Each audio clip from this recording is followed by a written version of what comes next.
मला पुरस्कारदींना विनंती आहे की वेळेचे बंधन आहे तर थोडक्यात आपण मनोगत व्यक्त करावं. सन्माननीय व्यासपीठ, या ठिकाणी मला जो काही पुरस्कार मिळाला यासाठी मी मनापासून धन्य आहे. कारण एवढं मोठं स्टेज मला हे पहिल्यांदा भेटते. एक विधवा महिला म्हटलं तर तिला समाजामध्ये इतकं फेस करावं लागतं, इतकं संकट झेलावं लागतं तिला. आणि आज एवढ्या सगळ्यांच्या उपस्थितीमध्ये मला जो सन्मान मिळाला त्यासाठी मी खरंच सगळ्यांचे आभार मानते. मी एक ग्रामीण भागातील महिला, वयाच्या 13व्या वर्षी माझं लग्न झालं आणि कमी वयामध्येच मला मातृत्व लाभलं. मी हे 8वीचं शिक्षण तिथं खंडित न ठेवता माझ्या पतीने मला सपोर्ट केला आणि मी पुढं शिक्षण घेत राहिले. मी आजच्या दिवसाला मी जर्नलिझम केलं, डबल MA झालेलं आहे माझं. म्हणजे जो माझा आता 8वीचा आणि आजचा जो प्रवास आहे याच्यामधला संघर्ष जो आहे ते खूप एवढ्याशा छोट्या वेळेमध्ये मी सांगू शकत नाही. तरी पण मला थोडक्यात सांगायचंय की माझा एक मुलगा 8वीला होता आणि 12वीला होता. आज तोच मुलगा 12वी वाला आज इंजिनिअरिंग झालाय आणि 8वी झालेला तो 12वी झालाय आणि बँकेमध्ये कॉन्ट्रॅक्ट बेसवर काम करतो, SBI बँकेमध्ये काम करतो. मला वाटतं मी हे सगळं जे करत माझा संघर्ष करत मी एक महिला असताना मला खरी गरज कशाची ती पैशांची होती. मला माझं कुटुंब सावरायचं होतं. कारण मला माझ्या डोक्यावर माझे पती वारले 2011ला, त्यावेळी छत सुद्धा नव्हतं. त्यावेळेस मला कळलं की माझा हक्काचं आणि माझ्या रक्ताचं माणूस कोण आहे. त्यावेळेला मी अगदी एकटी पडले होते, संघर्ष केला, माझ्या मुलांना घडवलं, मी स्वतः शिकत होते, मुलं शिकवले. मी 3000 महिलांना वेगवेगळ्या कौशल्याच्या माध्यमातून प्रशिक्षण दिलं आणि त्यातनं जे काही पैसे आले त्यातनं मी मुलं घडवले, शिकवले, मोठे केले. आणि मग मला तेव्हा कळलं की नाही, मी तर स्वतः शिकते परंतु माझ्यासारख्या किती महिला असतील समाजामध्ये. आणि त्याच पिरियडमध्ये मला एकल महिला संघटनेच्या मध्ये काम करण्याची संधी मिळाली आणि आज एकल महिला संघटनेमध्ये 20,000 महिलांचं संघटन आहे मराठवाड्यामध्ये.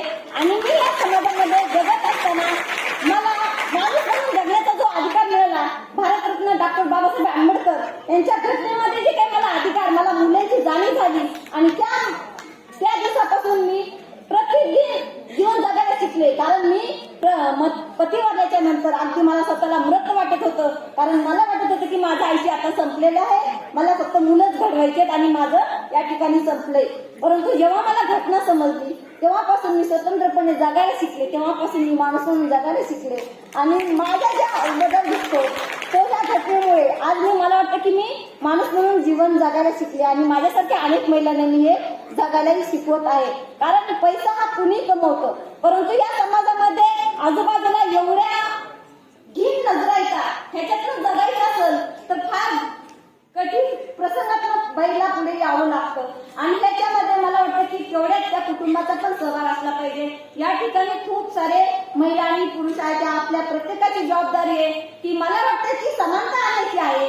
मला वाटतं की स्त्री पुरुष समानता म्हणतो आपण ती दिली घटनेमध्ये, परंतु ती फक्त वाचून आणि लिहून चालत नाही, ती स्वतःला पण जगावं लागते आणि स्वतःच्या कुटुंबापासून ती विकासापर्यंत पहिलं कुटुंब, नंतर गाव, शहर, तालुका, जिल्हा या पातळीपर्यंत आपल्याला ते काम करावं लागतं. आणि ते प्रत्यक्षात कृतीत केलं तरच आपल्याला ती जाणीव होती की खरंच एक बाई म्हटलं की तिला संघर्ष किती करावा लागतो. आज जर बघितलं विधवा महिलांना आज ग्रामीण भागामध्ये अजूनही खूप वाईट नजरेने बघितलं जातं. हे परिवर्तन कुठे व्हायला पाहिजे. आज महिला सक्षम नसेल तर तिला तिचे आर्थिक असेल, तिचं आरोग्य असेल, तिच्या मुलांचं शिक्षण असेल, ह्या सगळ्या गोष्टीकडे लक्ष देण्याची गरज आहे. आणि आज महिला आपली संस्कृती पुरुष प्रधान संस्कृती आहे, याच्यामध्ये महिलांच्या नावात अजून काही नाहीये. आज महिलांना साधा पती असताना सुद्धा आधार कार्ड, अनेक महिला ज्यांना आधार कार्ड नाहीये. मग तिला या बाकीच्या ज्या गोष्टी आहेत, तिला जे काही भविष्यामध्ये संकट झेलावं लागते, हे संकट दूर करण्यासाठी तिला या सगळ्या गोष्टींची गरज आहे. मग हे गरज कुठून मिळणार आहे, जे तिला डॉक्युमेंट्स महत्वाचे.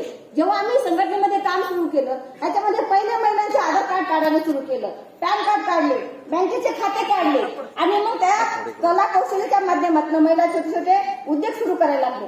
तरी आजही समाजामध्ये महिलांची रोजगाराची मागणी जास्त आहे. कारण महिला चांगल्या पद्धतीने आर्थिक नियोजन करू शकते, जे मी तुमच्या समोर आता उदाहरण आहे. म्हणजे 8वी शिक्षण झालेली मी आज पत्रकारिता पूर्ण केली आहे. ही सोपी गोष्ट नव्हती माझ्यासाठी, कारण कुठून चालायचं, मला सासरच्या माहेरचा कुणाचाही कसलाही आधार नव्हता. तरी पण आज सन्मानाने मानाने जगते. हे फक्त एकल महिला संघटनेच्या माध्यमातून जे प्रत्येक बाईला जेव्हा संविधान कळतं, संघटनामध्ये हिंमत ताकद येते, जी मी एवढी भेटत होते. मला पोलीस स्टेशनमध्ये जायचं म्हणलं तर भीती वाटायची, परंतु आज एवढ्या सगळ्यांसोबत मी बोलते. हीच मला माणूस म्हणून जगण्याची ताकद घटनेमध्ये मिळाली. आणि मला वाटतं की प्रत्यक्षामध्ये महिलांनी जीवन स्वतःची ओळख स्वतः निर्माण करायला लागते. कारण मी कोण आहे, माझ्या घरामध्ये मला कोणी वाटत नव्हतं. आज एवढी मोठी ओळख झाली तर ती फक्त स्वतःला सिद्ध करण्याची हिंमत स्वतःमध्ये असते आणि ती आपण अंमलात आणली पाहिजे. मला या ठिकाणी असं सांगायचं की महिलांना डॉक्युमेंट खूप महत्वाचे आहेत. ज्या एकल महिला म्हणतो आपण त्यांना, ज्यांच्याकडे आज विवाह नोंदणी जर नसेल तर आज जर कोर्टामध्ये गेलो, अशा महिलांची आणखी पिळवणूक होते, हेळसांड होते. या ठिकाणी ना कायद्याची मदत होते, कायदे काढलेले आहेत पण कायद्याची अंमलबजावणी होत नाही. यासाठी आम्ही 2021-22 संघटनेच्या माध्यमातून, कोरो इंडियाच्या माध्यमातून महिलांच्या प्रॉपर्टीवर काम केलं. परंतु अजूनही त्या ठिकाणी एक साधा जी आर काढायचा होता. अजूनही महिलांचं विवाह नोंदणी होत नाही आणि ती न झाल्यामुळे त्यांना पुढचे कुठल्याच योजना मिळत नाही. तर आज ती कायदेशीर, आज एक महिला जर आता मला काल 2 दिवसापूर्वी फोन आला, ताई माझ्या बहिणीचा नवरा वारला आणि हे घरातले तिला मृत्यू प्रमाणपत्र पण देत नाहीये. मग तिला जर मृत्यू प्रमाणपत्र भेटलं नाही तर तिने मुलांना पुढे कसं न्यायचं, कसं शिक्षण द्यायचं? कारण कागद असेल तर ते पुढे नेऊ शकतात. म्हणून मला या ठिकाणी एक विनंती करायची आहे की आपण विवाह नोंदणी जर केली महिलांची कायदेशीर तर तिला ती सुरक्षितता वाटते. आज महिलांच्या नावावर कुठलाही आज मी बघते खूप मोठ्या नोकरी करणाऱ्या महिला आहेत, परंतु त्यांच्या स्वतःच्या खात्यावर एटीएम नवऱ्याकडं सगळ्या गोष्टी नवरा पुरुष बघतो. आज जर बघितलं महिला तणावामध्ये आहे पण त्यांचा नवरा मुलगा हे काही चालवतात. तर या ठिकाणी फक्त आरक्षण दिलेले पण त्याची अंमलबजावणी होत नाही.